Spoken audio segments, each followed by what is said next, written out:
Brought to you by Biz Analyst by खाता book. Sanjeev Bhatt Gujarat cadre के पूर्व आईपीएस अधिकारी काफी समय से जेल में हैं।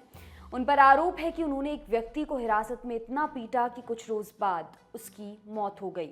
शिकायत की महेश चितोद्रा ने।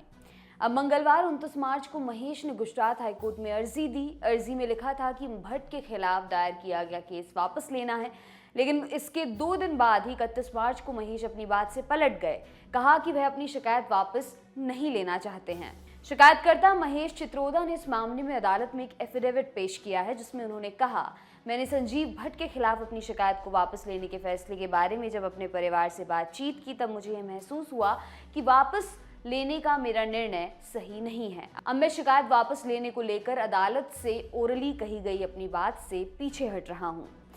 केस वापस लेने पर गुजरात सरकार का जो रुख था वो भी आपको बताते हैं। मंगलवार 29 मार्च को महेश चित्रोदा ने जब अदालत से केस वापस लेने की बात कही तो गुजरात सरकार के अधिवक्ता मितेश अमीन भी अदालत में उस वक्त मौजूद थे। उन्होंने कहा, अगर 30 सालों के बाद अब निजी शिकायतकर्ता महेश चित्रोदा अपनी शिकायत वापस लेना चाहते हैं तो इसमें राज्य की कोई आपत्ति नहीं है। इसके बाद अदालत ने टिप्पणी करते हुए कहा, इस केस में इतने सालों तक जो कुछ हुआ उससे बचा जा सकता था। इस अवधि के दौरान अदालत, अधिवक्ता और मामले के वादी अन्य कोई रचनात्मक कार्य कर सकते थे। यह इस मामले में उलटफेर है, इसलिए महेश चित्रोदा शिकायत वापस लेने के लिए एक हलफनामा दायर करें। संजीव भट्ट के खिलाफ क्या मामला है?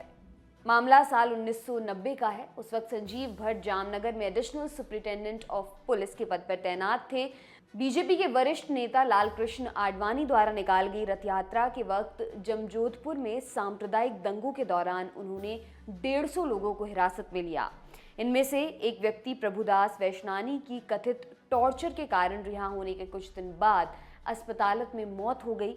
इसके बाद महेश चित्रोदा ने 8 पुलिस वालों पर कस्टडी में मौत को लेकर मामला दर्ज करवाया, जिसमें भट्ट भी शामिल थे। इस मामले में जून 2019 में पूर्व आईपीएस अफसर संजीव भट्ट और पुलिस कांस्टेबल प्रवीण सिंह जाला सहित कई पुलिसकर्मियों को जामनगर जिला अदालत ने दोषी करार दिया।